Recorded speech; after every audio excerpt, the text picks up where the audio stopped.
মহান স্বাধীনতা দিবসে মুক্তিযুদ্ধের বীর শহীদদের শ্রদ্ধাভরে স্মরণ গোটা জাতির। বাঙালির শ্রেষ্ঠ অর্জন স্বাধীনতা উদযাপনে স্মৃতিসৌধে ঢল। ইতিহাস বিকৃতি ও পরাজিত শক্তির অপপ্রচারের কারণেই স্বীকৃতি মেলেনি ৭১-এর গণহত্যার। অভিযোগ জাতিসংঘে বাংলাদেশ মিশনের। বিচারে ব্যর্থ আন্তর্জাতিক সম্প্রদায়। সিরিয়ায় যুদ্ধবিরতি সমুন্নত রাখতে তুরস্ক, রাশিয়া ও ইরানকে ভূমিকা রাখার আহ্বান জাতিসংঘের। প্রেসিডেন্ট আসাদকে কিলিং মেশিন বললেন বিরোধী আলোচকরা। এবং মসুলে বিমান হামলায় ২ শতাধিক মানুষের মৃত্যুর ঘটনার দায় স্বীকার যুক্তরাষ্ট্রের। শহরটি আইএস মুক্ত করার অভিযান স্থগিত করল ইরাকি বাহিনী।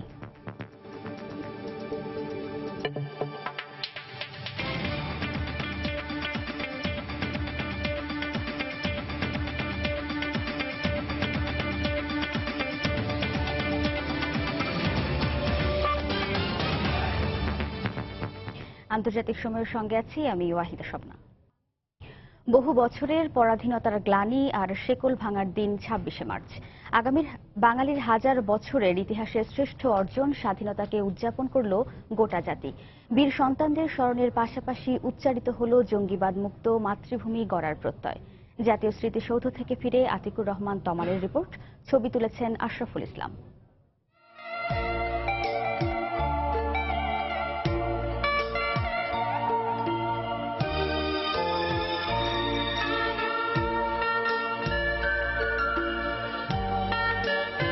বিজয়ের গান গাইতে ওরা আসবে না সত্যি, কিন্তু ৩০ লাখ শহীদের রক্তঋণ কি ভুলতে পারে বাংলাদেশ?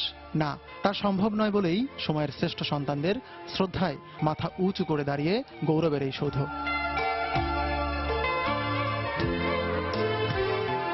শত ব্যানার আর হাজারো মানুষের পথ মিলেছে কষ্টার্জিত অহংকারের বেদিতে। মৃত্যুর মুখোমুখি দাঁড়িয়ে যারা দিয়েছিলেন স্বাধীনতার সন্ধান, তাদের স্মরণ করা হয় বিনম্র চিত্তে।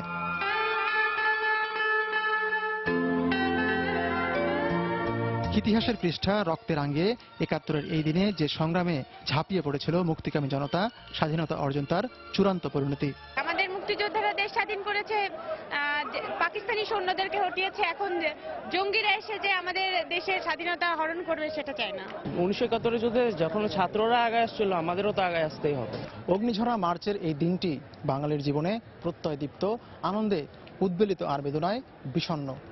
এমন দিনে রাজনীতিবিদ থেকে শুরু করে সাধারণ জনগণ সকলেই বললেন তারা এমন এক ধরনের মানবিক আর সহিষ্ণু বাংলাদেশ চান যে বাংলাদেশের জন্য প্রাণ ঝরেছে ৭১-এ অকাতরে। আমাদের দেশে এখনো রাজনৈতিক হানাহানি, মারামারি এগুলি লেগে আছে। তো অবশ্যই আমাদের একটি গণতান্ত্রিক বাংলাদেশ পেতে হবে, আর সেক্ষেত্রে আমাদের সবাইকে এগিয়ে আসতে হবে। I'm very happy to be here to celebrate with everyone as it's a very important reason that we're all here together today at this beautiful monument.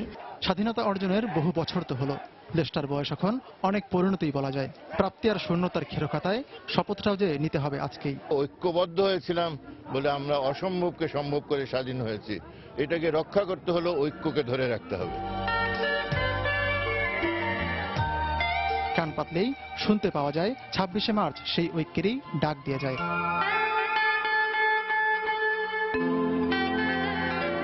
Atikur Rahman তমাল, সময় সংবাদ, সাভার। বাংলাদেশে ৭১-এ গণহত্যার স্বীকৃতি ও বিচারে আন্তর্জাতিক সম্প্রদায় ব্যর্থ হয়েছে বলে অভিযোগ করেছেন জাতিসংঘে বাংলাদেশের রাষ্ট্রদূত মাসুদ বিন মোমেন। ইতিহাস বিকৃতি এবং পরাজিত শক্তির বিশ্বব্যাপী অপপ্রচারের কারণে আজও গণহত্যার স্বীকৃতি মেলেনি বলেও মনে করেন তিনি। নিউ ইয়র্কে প্রথমবারের মতো বাংলাদেশ সরকারের উদ্যোগে গণহত্যা দিবস উপলক্ষে আয়োজিত অনুষ্ঠানে একথা বলেন তিনি। নিউ ইয়র্ক থেকে শিহাবুদ্দিন কিসলুর রিপোর্টে বিস্তারিত। জঙ্গিবাদ, সাম্প্রদায়িকতা সহ সব অশুভ শক্তিকে প্রতিহত করে মুক্তিযুদ্ধের চেতনার বাংলাদেশ প্রতিষ্ঠার অঙ্গীকার করেছেন যুক্তরাষ্ট্র প্রবাসী বাংলাদেশিরা। প্রদীপ প্রজ্বলনের মাধ্যমে ইতিহাসের বর্বরচিত ২৫শে মার্চের গণহত্যায় নিহতদের স্মরণ ও স্বাধীনতার সূর্য সৈনিকদের প্রতি শ্রদ্ধা জানান তারা।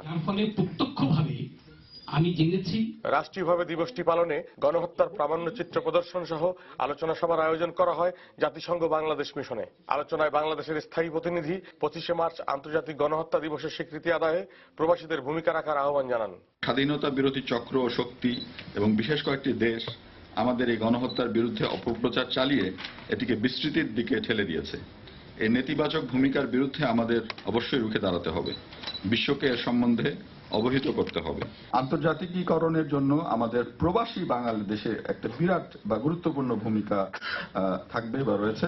ভবিষ্যৎ প্রজন্মের জন্য অবিকৃত ইতিহাস, বীরাঙ্গনাদের পুনর্বাসন, জয় বাংলা স্লোগানকে চিরঞ্জীব রাখা সহ বিভিন্ন প্রত্যাশার কথা জানান প্রবাসীরা।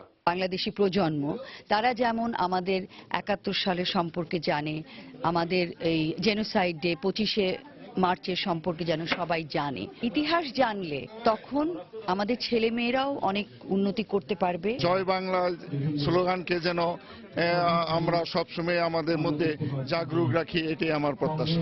জেনোসাইড ৭১-এর আয়োজনে স্বাধীনতা দিবসের প্রথম প্রহর পালনে জ্যাকসন হাইটসের বাংলাদেশ প্লাজায় জড়ো হন সর্বস্তরের প্রবাসী বাংলাদেশিরা। জনক জননীর রক্তে শিহাবুদ্দিন কিসলু, সময় সংবাদ, নিউ ইয়র্ক, যুক্তরাষ্ট্র।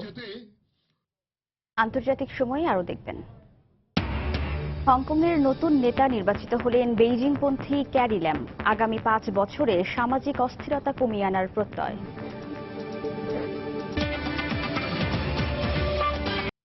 বিশ্বের অন্যান্য দেশের মতো বাংলাদেশেও একইভাবে জঙ্গিবাদের হুমকি রয়েছে বলে মন্তব্য করেছেন পররাষ্ট্র প্রতিমন্ত্রী শাহরিয়ার আলম।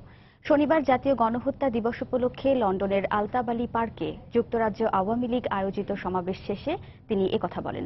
তবে জঙ্গিবাদ দমনে সরকারের সব ধরনের সামর্থ্য রয়েছে বলেও জানান তিনি।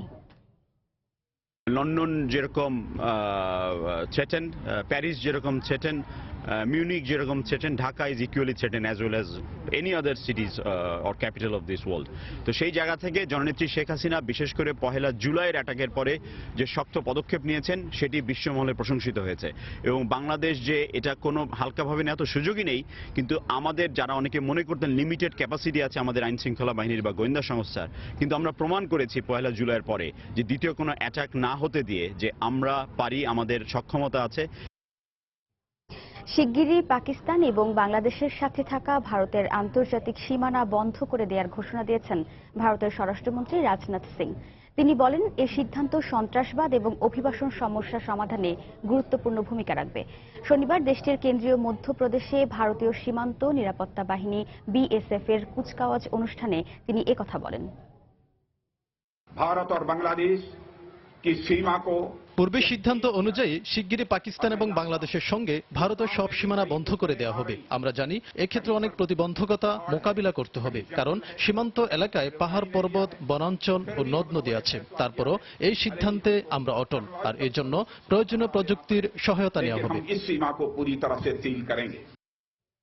সিরিয়ায় যুদ্ধবিরতি যেন ভেঙে না পড়ে সেজন্য তুরস্ক, রাশিয়া ও ইরানকে ভূমিকা পালনের আহ্বান জানিয়েছে জাতিসংঘ। সুইজারল্যান্ডের জেনেভায় চলমান সিরিয়া শান্তি আলোচনায় সংস্থার বিশেষ দূত স্টাফান ডি মিস্চুরা এ আহ্বান জানান। প্রেসিডেন্ট বাশার আল আসাদকে কিলিং মেশিন বলে আখ্যায়িত করে বিদ্রোহী গ্রুপের প্রধান আলোচক নাসর আল হারিরি বলেছেন, সরকারি বাহিনী সন্ত্রাস দমনের নামে একের পর এক নিরীহ সাধারণ মানুষকে হত্যা করছে। এর আগে জাতিসংঘের সিরিয়া বিষয়ক বিশেষ দূতের সঙ্গে আলাদাভাবে বৈঠক করেন বিদ্রোহী গ্রুপের প্রতিনিধিরা। শনিবার ইদলিবের বিদ্রোহী অধ্যুষিত মারাত আল নুমান এলাকায় বিমান হামলায় বিধ্বস্ত ভবনের ধ্বংসস্তূপ থেকে আহত ২ শিশুকে উদ্ধার করে হোয়াইট হেলমেট কর্মীরা। শুধুই এ ভবন নয়, বিমান হামলায় ধ্বংস করে দেওয়া হয় ওই এলাকার প্রায় সবকটি স্থাপনা। ইদলিবে যখন এমন পরিস্থিতি, তখন হামা শহর নিয়ন্ত্রণে বিদ্রোহীদের সঙ্গে তীব্র লড়াই চালিয়ে যাচ্ছে সরকারি বাহিনী। এরই মধ্যে বিদ্রোহীদের হটিয়ে শহরটির বেশ কয়েকটি এলাকা পুনরুদখলের দাবি করেছে আসাদ বাহিনী। আর দারা প্রদেশে তাদের পৃথক হামলায় আল নুসরা ফ্রন্টের ২০ সদস্য নিহত হয়েছে বলে জানানো হয়। এসব অভিযানে সহযোগিতা করছে ইরান ও রাশিয়ার সামরিক বাহিনী। এর মধ্যেই শনিবার জেনেভায় বিদ্রোহী গ্রুপের প্রতিনিধিদের সঙ্গে আলাদাভাবে বৈঠক করেন জাতিসংঘের সিরিয়া বিষয়ক বিশেষ দূত স্টাফান ডি মিস্চুরা। বৈঠক শেষে বিদ্রোহী গ্রুপের প্রধান আলোচক প্রেসিডেন্ট আসাদকে কিলিং মেশিন আখ্যায়িত করে বলেন, সিরীয় বাহিনী সন্ত্রাস দমনের নামে একের পর এক নিরীহ মানুষকে হত্যা করছে। সিরিয়ার সাধারণ মানুষ প্রতিদিনই আসাদ বাহিনীর হামলার শিকার হচ্ছে। রাজনৈতিক সমাধান ছাড়া সিরিয়ায় কোনোদিনই যুদ্ধবিরতি পুরোপুরি কার্যকর সম্ভব হবে না। আর যদি সত্যিকার অর্থে যুদ্ধবিরতি কার্যকর না হয়, তাহলে কখনোই ভালো কিছু আশা করা যাবে না। সিরিয়ার যুদ্ধবিরতি রক্ষায় তুরস্ক, রাশিয়া ও ইরানকে ভূমিকা পালনের আহ্বান জানিয়েছেন জাতিসংঘের বিশেষ দূত স্টাফান ডি মিস্চুরা। তাদের সহযোগিতা ছাড়া সিরিয়ায় যুদ্ধবিরতি পুরোপুরি কার্যকর সম্ভব নয় বলেও জানান তিনি। এ সময় সিরিয়ার সাধারণ মানুষদের রক্ষায় সরকার ও বিদ্রোহী দলগুলোকে ছাড় দেওয়ার মানসিকতা নিয়ে এগিয়ে আসার আহ্বান জানান তিনি। রবিউল ইসলাম আওলাদ, সময় সংবাদ। হংকংয়ের পরবর্তী নেতা নির্বাচিত হয়েছেন বেইজিংপন্থী ক্যারি ল্যাম। রোববার অনুষ্ঠিত নির্বাচনে 1194 ভোটের মধ্যে 777 ভোট পেয়ে নির্বাচিত হন তিনি। বর্তমানে উপপ্রধানের দায়িত্বে থাকা 59 বছর বয়সী ক্যারি ল্যাম হংকংয়ের প্রথম নারী প্রধান নির্বাহী হিসেবে নির্বাচিত হলেন। জয়ের পর দেয়া ভাষণে ল্যাম বলেন, আগামী 5 বছরে দায়িত্ব পালনকালে সামাজিক অস্থিরতা কমানোকে সর্বোচ্চ প্রাধান্য দেবেন তিনি। বর্তমান প্রধান নির্বাহী সি লিয়াং এর মেয়াদ জুলাইয়ে শেষ হওয়ার কথা রয়েছে। চীনের স্বশাসিত অঞ্চল হংকংয়ে 73 লাখ জনগোষ্ঠী থাকলেও 1200 জনের একটি বিশেষ কমিটি নেতা বাছাইয়ে ভোট দেওয়ার সুযোগ পান। এদিকে গণতান্ত্রিক দাবিকে উপেক্ষা করে এ নির্বাচন আয়োজন করায় বিক্ষোভ করেছে হংকংয়ের শত শত মানুষ। বিক্ষোভকারীরা বলছেন, স্বাধীন হংকংয়ের দাবিকে জোরালো করবেন এমন একজন নেতা চান তারা।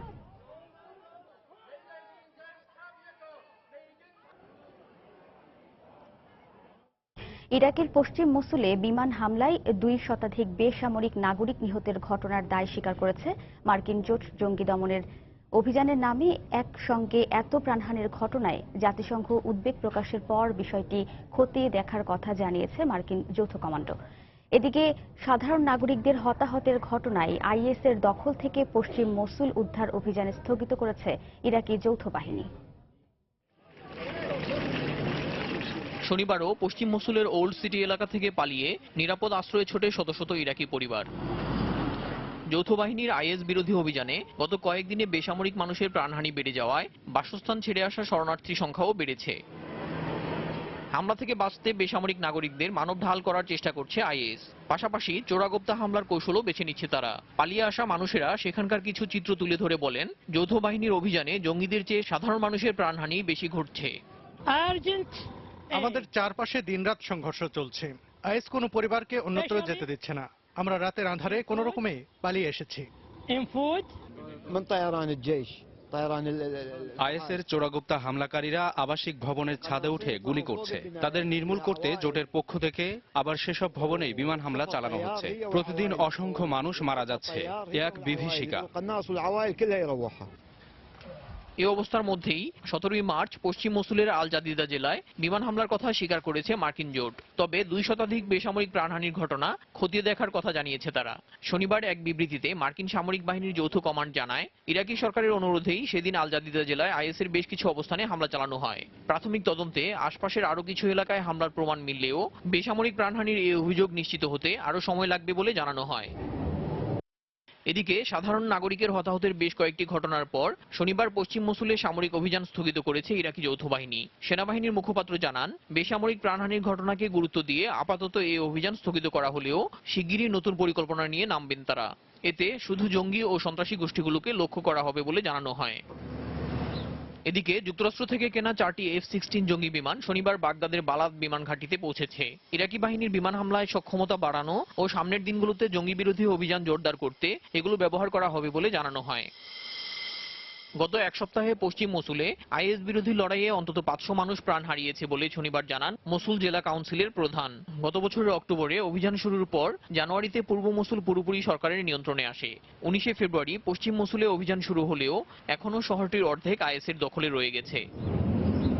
দেলোয়ার হোসেন, সময় সংবাদ। মিশরের সিনাই উপত্যকায় সেনাবাহিনীর একটি গাড়িকে লক্ষ্য করে চালানো বোমা হামলায় অন্তত 4 সেনা সদস্য নিহত হয়েছেন। শনিবার ভূমধ্যসাগরের উপকূলীয় শহর আল আরিশ থেকে 20 কিলোমিটার দূরে এ হামলা চালানো হয়। গণমাধ্যম জানায়, রাস্তার পাশে পুঁতে রাখা বোমার বিস্ফোরণ ঘটিয়ে এ হামলা চালানো হয়।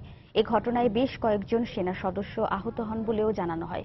এর আগে গত বৃহস্পতিবার একই অঞ্চলে সেনাবাহিনীর একটি গাড়িবহরে বোমা হামলায় নিহত হন 10 জন। সম্প্রতি অঞ্চলটিতে জঙ্গি বিরোধী অভিযান জোরদার করায় প্রায়ই সেনাবাহিনীকে লক্ষ্য করে হামলার ঘটনা ঘটছে।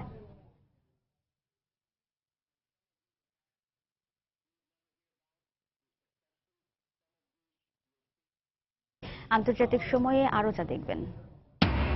লন্ডনে হাজার হাজার মানুষের ব্রেক্সিট বিরোধী বিক্ষোভ মিছিল। ইইউ প্রতিষ্ঠার 60 বছর পূর্তিতে দেশে দেশে বর্ণাঢ্য র্যালি। আফ্রিকার দেশ গণপ্রজাতন্ত্রী কঙ্গোয় সশস্ত্র বাহিনী বিদ্রোহীদের হামলায় অন্তত 40 পুলিশ সদস্য নিহত হয়েছেন। কর্তৃপক্ষ জানায়, পুলিশের একটি গাড়ি বহরে বিদ্রোহী গোষ্ঠী কাম্বিনা সাপুর সদস্যরা এ হামলা চালায়। এ সময় মাত্র 6 পুলিশ সদস্য স্থানীয় শিবুলা ভাষায় কথা বলতে পারায় তাদের ছেড়ে দিয়ে বাকিদের শিরশ্ছেদ করা হয় বলে জানিয়েছে গণমাধ্যম। হত্যাকাণ্ড ঘটানোর পর বিদ্রোহীরা পুলিশের গাড়ি ও অস্ত্র নিয়ে পালিয়ে যায় বলেও জানানো হয়। গত 1 বছরে দেশটির পুলিশের ওপর একটি সবচেয়ে বড় হামলা। গত বছরের আগস্টে কঙ্গোর নিরাপত্তা বাহিনীর সদস্যদের হাতে কাম্বিনা সাপুর নেতা নিহতের পর থেকেই দেশটিতে পুলিশের সঙ্গে বিদ্রোহীদের সংঘর্ষের ঘটনা বাড়তে থাকে। এ পর্যন্ত কঙ্গোর অন্তত 5টি প্রদেশে ছড়িয়ে পড়েছে এ সংঘর্ষ। মেক্সিকো উপসাগরীয় ভেরাক্রুজ প্রদেশে একটি কারখানায় শ্রমিকদের দুই পক্ষের সংঘর্ষে 2 জন নিহত হয়েছেন। এ সংঘর্ষের ঘটনায় আহত হয়েছেন অন্তত 11 জন। এদের মধ্যে 1 জনের অবস্থা গুরুতর। কর্তৃপক্ষের বরাত দিয়ে পুলিশ জানায়, শহরটির টিউব তৈরির কারখানায় 2 গ্রুপের সংঘর্ষ হয়। এ সময় শ্রমিকদের পাল্টাপাল্টি হামলায় ঘটনাস্থলেই 2 জন নিহত হন। পরে বিক্ষুব্ধ শ্রমিকরা কারখানায় ব্যাপক ভাঙচুর চালায়। আহতদের উদ্ধার করে স্থানীয় হাসপাতালে ভর্তি করা হয়েছে। আবার সংঘর্ষের আশঙ্কায় কারখানায় অতিরিক্ত পুলিশ মোতায়েন করা হয়েছে। এছাড়া বন্ধ করে দেওয়া হয়েছে কারখানার উৎপাদন কার্যক্রমও।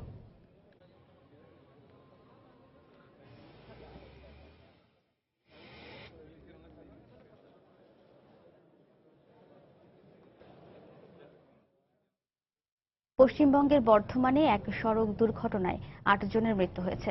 রোববার ভোররাতে জেলার কাকসার ধোবারু এলাকায় এ দুর্ঘটনা হয়। 9 জন আরোহী নিয়ে বীরভূমের পাথর চাপড়ির ওরস থেকে ফেরার পথে একটি গাড়ির সঙ্গে বিপরীত দিক থেকে আসা ট্রাকের সংঘর্ষ হলে ঘটনাস্থলেই 6 জন ও পরে হাসপাতালে আরও 2 জনের মৃত্যু হয়। হতাহতরা সবাই বর্ধমানের সমুদ্রগড়ের বাসিন্দা বলে জানা গেছে। চালক ঘুম চোখে গাড়িটি চালাচ্ছিলেন বলে প্রাথমিকভাবে ধারণা করছে পুলিশ। ট্রাকটিকে আটক করা গেলেও চালক ও সহকারী পালিয়ে গেছে। চীনের হেনান প্রদেশের 2টি স্বর্ণ খনিতে বিস্ফোরণের ঘটনায় নিহতের সংখ্যা বেড়ে 11 জনে দাঁড়িয়েছে। দেশটির লিংবাও শহরে এই দুর্ঘটনা ঘটে বলে শনিবার এক খবরে জানায় সিনহুয়া। খবরে বলা হয়, কিনলিং গোল্ড মাইন নামে ওই স্বর্ণ খনিতে দুর্ঘটনার সময় 12 শ্রমিক ও 6 কর্মকর্তা উপস্থিত ছিলেন। বিস্ফোরণের পর ঘটনাস্থল থেকে 7 জনের মৃতদেহ উদ্ধার করা হয়। এছাড়াও আহত অবস্থায় উদ্ধার করে হাসপাতালে ভর্তি করা হয় 10 জনকে। পরে এদের মধ্যে মারা যায় আরও 1 জন। শনিবার বিকেলে উদ্ধার করা হয় নিখোঁজ আরও 1 জনের মৃতদেহ। এদিন পাশের আরও একটি স্বর্ণখনিতে একই ধরনের দুর্ঘটনায় নিহত হয়েছেন অন্তত 2 শ্রমিক এবং জীবিত উদ্ধার করা হয়েছে আরও 4 শ্রমিককে। এদিকে শনিবার চীনের দক্ষিণাঞ্চলের একটি আবাসিক ভবনে গ্যাস পাইপলাইন বিস্ফোরণে অন্তত 3 জন নিহত হন।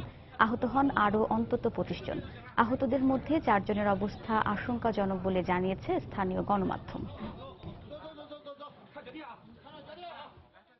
উত্তর আফ্রিকা ও মধ্যপ্রাচ্য থেকে যুক্তরাষ্ট্র ও যুক্তরাজ্যগামী বিমানের ফ্লাইটে ল্যাপটপ ও ট্যাব ব্যবহারের ওপর নিষেধাজ্ঞা কার্যকর শুরু হয়েছে। এই নিষেধাজ্ঞা বাস্তবায়ন করতে এয়ারলাইন্সগুলোকে 25শে মার্চ পর্যন্ত সময়সীমা বেঁধে দেওয়া হয়েছিল। এটি মেনেই শনিবার থেকে তুরস্ক, সৌদি আরব, জর্ডান, কুয়েত, কাতার, সংযুক্ত আরব আমিরাত, লেবানন, মিশর ও তিউনিসিয়ার বিমানবন্দরগুলোতে এই নিষেধাজ্ঞা কার্যকর শুরু হয়। স্মার্টফোনের চেয়ে আকারে বড় কোনো ইলেকট্রনিক যন্ত্র বিমান যাত্রার সময় ব্যবহার না করতে যাত্রীদের সতর্ক করেছে কর্তৃপক্ষ। কারো সঙ্গে তা থাকলে ব্যাগ কিংবা লাগেজে রেখে দেওয়ার বাধ্যবাধকতার কথাও জানানো হয়। এয়ারলাইন্স কর্তৃপক্ষ তল্লাশির পরই যাত্রীদের বিমানে ওঠার অনুমতি দিচ্ছে। তবে কোনো কোনো এয়ারলাইন্স যাত্রীদের সন্তুষ্টি অর্জনে বিমানে ওয়াইফাই ও বিশেষ অ্যাপের ব্যবস্থা করেছে। সম্প্রতি যুক্তরাষ্ট্র 8টি ও যুক্তরাজ্য 6টি দেশের এয়ারলাইন্সের যাত্রীদের ওপর এ নিষেধাজ্ঞা আরোপ করে। যুক্তরাষ্ট্রের রণতরীর দিকে ইরানের দ্রুতগামী নৌযান ধেয়ে যাওয়ার অভিযোগ প্রত্যাখ্যান করেছে দেশটির সেনাবাহিনী। একই সঙ্গে ওয়াশিংটনকে দায়িত্বশীল আচরণ করার আহ্বান জানিয়েছে তারা। মঙ্গলবার যুক্তরাষ্ট্র অভিযোগ করে, সন্ত্রাসবিরোধী একটি অভিযানে যোগ দিতে আরব উপসাগর হয়ে হরমুজ প্রণালী পৌঁছালে ইরানের একটি দ্রুতগামী নৌযান আক্রমণাত্মকভাবে মার্কিন রণতরীর দিকে ছুটে আসে। এই অভিযোগের কড়া সমালোচনা করেন ইরানের সেনাবাহিনীর deputy chief of staff brigadier general Masoud Jazayeri. তিনি বলেন, এ ধরনের ভিত্তিহীন অভিযোগ দুই দেশের মধ্যেকার সম্পর্ক নষ্ট করবে। যুক্তরাষ্ট্রের উচিত আরও দায়িত্বশীল হওয়া। ওই দিনের কার্যক্রম পুনরায় খতিয়ে দেখারও অনুরোধ জানান তিনি।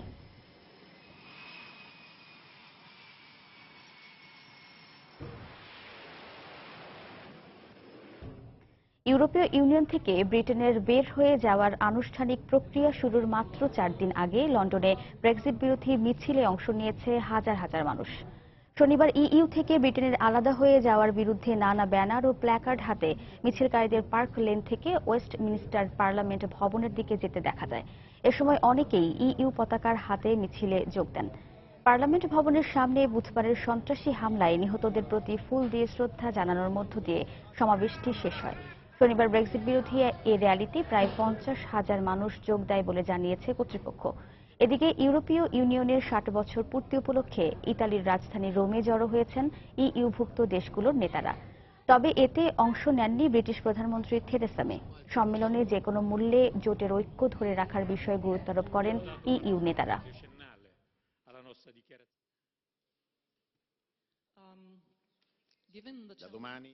ইউরোপীয় ইউনিয়ন প্রতিষ্ঠার 60তম বার্ষিকী উপলক্ষে বার্লিনের রাস্তায় র্যালি করেছেন হাজার হাজার জার্মান।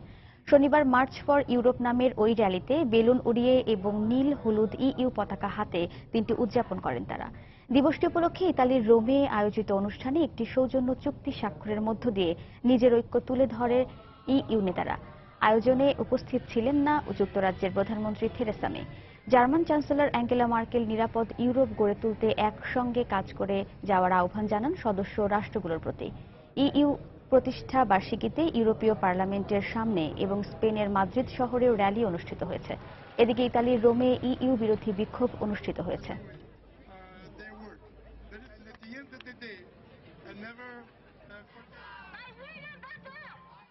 তুরস্কের ইউরোপীয় ইউনিয়নে যোগদান বিষয়ে ব্রেক্সিটের মতো গণভোট আয়োজনের কথা জানিয়েছেন দেশটির প্রেসিডেন্ট রিসেপ তাইপ এরদোয়ান।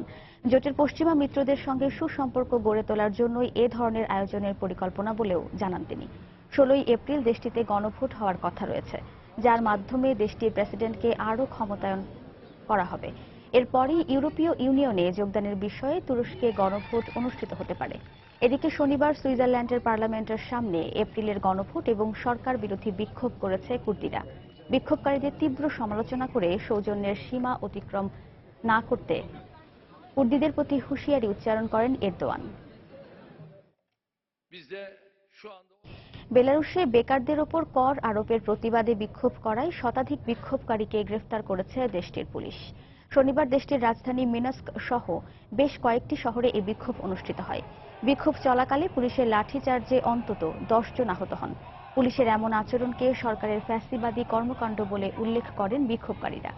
বেলারুশের নাগরিকদের জীবনমানের উন্নয়নে সম্প্রতি বেকারদের ওপর কর আরোপের সিদ্ধান্ত নেয় দেশটির সরকার। প্রেসিডেন্ট আলেকজান্ডার লুকাশেঙ্কো বলেন, সামান্য কর আরোপ কারো জন্য ক্ষতির কারণ হবে না। এদিকে বিরোধীরা বলছেন, যারা চাকরি জোগাড় করতে পারেননি, কর আরোপ তাদের জন্য মরার ওপর খাড়ার ঘা হয়ে দাঁড়িয়েছে। ইসিজেট এবং রায়ান এয়ারের মতো ব্রিটিশ এয়ারলাইন্সগুলোকে প্রধান কার্যালয় ব্রিটেন থেকে সরিয়ে নেওয়ার হুঁশিয়ারি দিয়েছে ব্রাসেলস। এছাড়াও ইউরোপীয় ইউনিয়নের অন্যান্য দেশের কাছে শেয়ার বিক্রির আহ্বান জানিয়েছে ব্রাসেলস। তা না হলে ব্রেক্সিটের পর ইউরোপের লাভজনক বিমানের রুটগুলো ব্যবহার করতে পারবে না ব্রিটেন। এক্ষেত্রে মিলান থেকে প্যারিস সহ অন্যান্য রুটগুলো ব্যবহারের ক্ষেত্রে প্রধান কার্যালয় ইউরোপে সরিয়ে আনতে হবে এবং অধিকাংশ শেয়ার ইউরোপের কাছে বিক্রি করতে হবে বলে জানিয়েছে ব্রাসেলস। ব্রিটিশ এয়ারওয়েজ ইউরোপে ফ্লাইট পরিচালনা না করলেও স্বত্বাধিকারী প্রতিষ্ঠান আইএজির শেয়ারও ইইউ এর নিয়ম নীতি অনুযায়ী বিক্রি করতে হবে।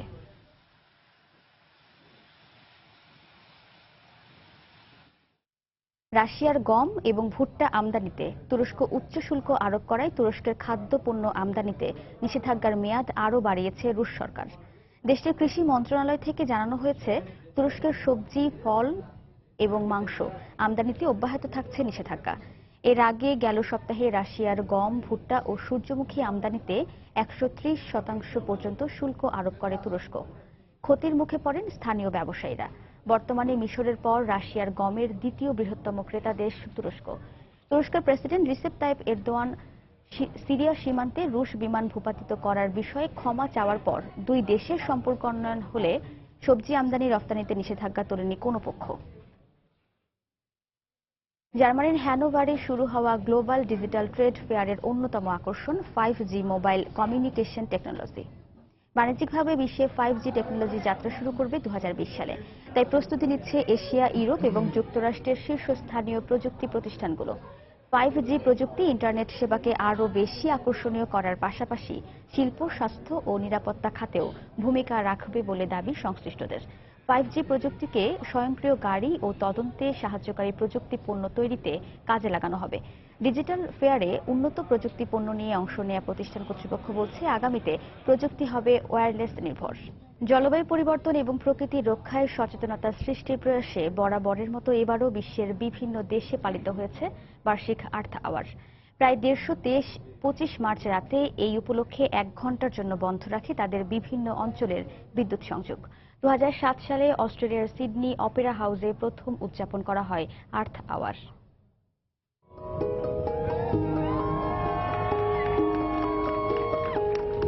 অন্ধকারে ডুবে আছে ফ্রান্সের প্যারিস। স্থানীয় সময় শনিবার রাত 8:30টায় নগরীর বিখ্যাত ভবন ও স্থাপনাগুলোর মনোমুগ্ধকর আলোকসজ্জা নিভিয়ে দেয়া হয় 1 ঘন্টার জন্য। আর্থ আওয়ার পালন করার জন্যই এ ব্যবস্থা। এ উপলক্ষে আইফেল টাওয়ারের সামনে অবস্থান নেয় অনেক মানুষ। আর্থ আওয়ার উদযাপনের মাধ্যমে আমরা জনসচেতনতা বাড়াতে পারবো বলে মনে করছি। বাতি নিভিয়ে রাখার এই প্রতীকী আয়োজনটি খুবই গুরুত্বপূর্ণ। এই কর্মসূচি যেন প্রতি বছর আমরা পালন করতে পারি সেদিকে লক্ষ্য রাখতে হবে। এতে সবার অংশগ্রহণ করা উচিত। গ্রিসের এথেন্সেও 10ম বার্ষিক আর্থ আওয়ার উপলক্ষে 1 ঘন্টার জন্য বন্ধ রাখা হয় বিদ্যুৎ সংযোগ। ঝলমলে আলোর বদলে অন্ধকারাচ্ছন্ন হয়ে পড়ে পুরো শহর।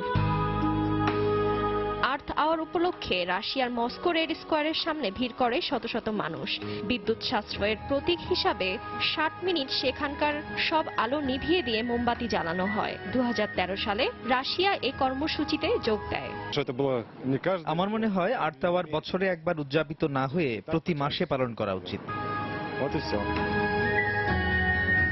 শতাধিক মানুষ আর্থ আওয়ার উপলক্ষে ফিলিপিন্সের ম্যানিলায় আলোক তরবারি হাতে সমাবেশ করে। চীন ও তাইওয়ানেও পালন করা হয় পরিবেশ সচেতনতামূলক আর্থ আওয়ার কর্মসূচি।